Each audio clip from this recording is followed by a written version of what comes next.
एक समय में हमारी दुनिया में डायनासोर का राज था। वे चलते थे जहां हम चल रहे हैं, इसी हवा में सांसें ली, इसी धरती पर लड़ाइयां लड़ी। इन दैत्याकार बड़े विचित्र डायनासोर ने करीब 14 करोड़ सालों तक इस धरती पर राज किया। इन डायनासोर की कई हजार प्रजातियां थी। इनमें से कुछ शाकाहारी थे, कुछ मांसाहारी, तो कुछ डायनासोर बहुत ही शांत स्वभाव के थे। वहीं कुछ डायनासोर बहुत ही हिंसक और खतरनाक थे। ये उस समय के सबसे सफल जीव थे। लेकिन फिर अचानक ऐसा क्या हुआ? आखिर वह कौन सी घटना थी जिसने इनका नामो निशान ही मिटा दिया? इसे जानने के लिए हमें करोड़ों साल पीछे जाना होगा और डायनासोर्स के उस अंतिम दिन को करीब से देखना होगा। तो आइए चलते हैं आज से 65 मिलियन साल यानी कि 6 करोड़ 50 लाख साल पीछे। आज से करीब 6.5 करोड़ साल पहले धरती पर मौसम सामान्य था।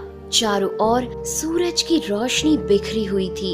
लंबे लंबे पेड़ों से टकराती समुद्र की ठंडी हवाएं और चारों तरफ डायनासोर के चिल्लाने चिंघाड़ने की आवाजें। जब ये सारी डायनासोर प्रजाति बड़े ही आराम से धरती पर अपना जीवन बिता रही थी, तब 10 करोड़ साल पहले ही इनकी किस्मत लिखी जा चुकी थी। 10 करोड़ साल पहले एक छोटा एस्ट्रॉइड का टुकड़ा जो सुदूर अंतरिक्ष से आ रहा था, वह पृथ्वी से लगभग 20 करोड़ मील दूर मंगल और बृहस्पति के बीच बने क्षुद्र ग्रह बेल्ट में घूम रहे एक बड़े एस्ट्रॉइड से जा टकराता है। इस टकराव से उस बड़े एस्ट्रॉइड की दिशा बदल जाती है और वह क्षुद्र ग्रह बेल्ट से निकलकर सीधे पृथ्वी की ओर 22,000 मील प्रति घंटे की रफ्तार से बढ़ने लगता है। जब यह एस्ट्रॉइड पृथ्वी से 3,84,000 किलोमीटर की दूरी पर था, तब धरती से शायद डायनासोर का अंत ना होता यदि यह एस्ट्रॉइड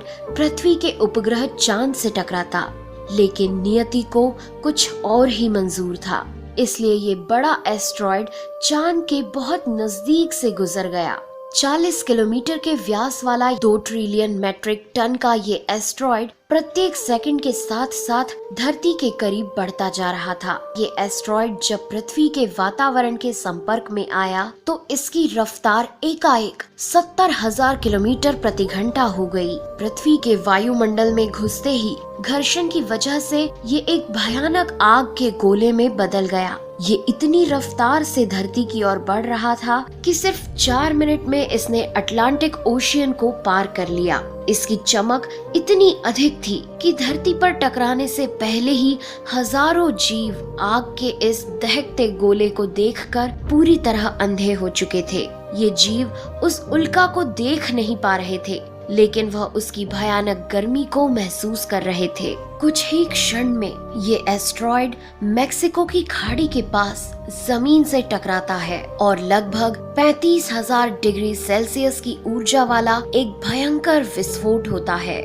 इस टकराव का विस्फोट लगभग 10 हाइड्रोजन बम के विस्फोट के बराबर था।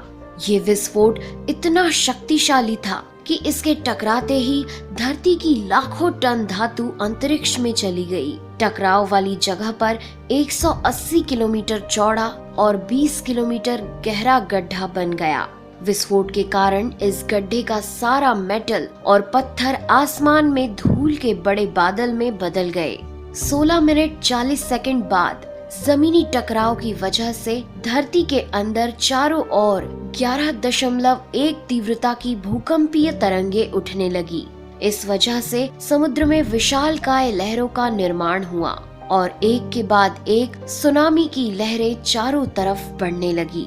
भूकंपीय तरंगों ने सभी सक्रिय ज्वालामुखियों को दहका दिया, जिसके कारण जगह जगह डायनासोर का विनाश शुरू हो गया।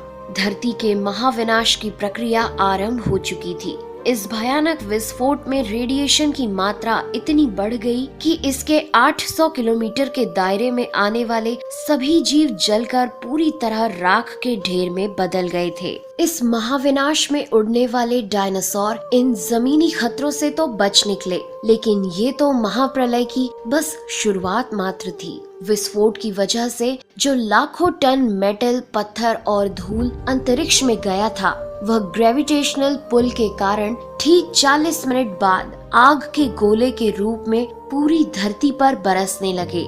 साथ ही धूल का एक बहुत बड़ा तूफान 6000 किलोमीटर प्रति घंटे की रफ्तार से पृथ्वी के दूसरी तरफ मौत लेकर आ रहा था। ये धूल के बादल कई किलोमीटर मोटे थे, जिसकी वजह से धरती पर सूरज की रोशनी का पहुंच पाना असंभव हो गया। गर्म हवाओं का तापमान 100 डिग्री सेल्सियस से ज्यादा हो जाने के कारण धरती पर पेड़ पौधों की लगभग सारी आबादी जलकर खाक हो गई थी।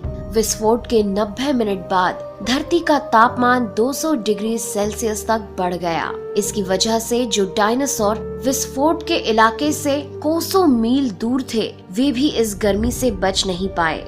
इस महाप्रलय से धरती की कुल 90% प्रजाति पूरी तरह खत्म हो गई थी और जो 10% जीव धरती पर बच गए थे, उनमें से भी सिर्फ वही जीव जिंदा रह सके जिनका वजन 30 किलोग्राम से कम था। इसका कारण ये था कि इस महाप्रलय में लाखों की संख्या में जीव मारे जा चुके थे और पेड़ पौधों की सारी आबादी भी जलकर राख हो चुकी थी, जिसके चलते यहाँ जो बड़े और विशालकाय जीव जीवित बच गए थे, उन्हें भरपूर मात्रा में खाना पीना ना मिल सका। लेकिन ये महाप्रलय किसी अन्य जीव के लिए फायदेमंद साबित होने वाला था। धरती पर डायनासोर का अंत एक छोटी प्रजाति के लिए सुनहरा अवसर लेकर आया और वह प्रजाति थी मैमल्स की।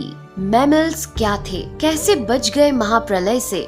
डायनासोर के अंत के बाद इंसान कैसे और कहां से आए, ये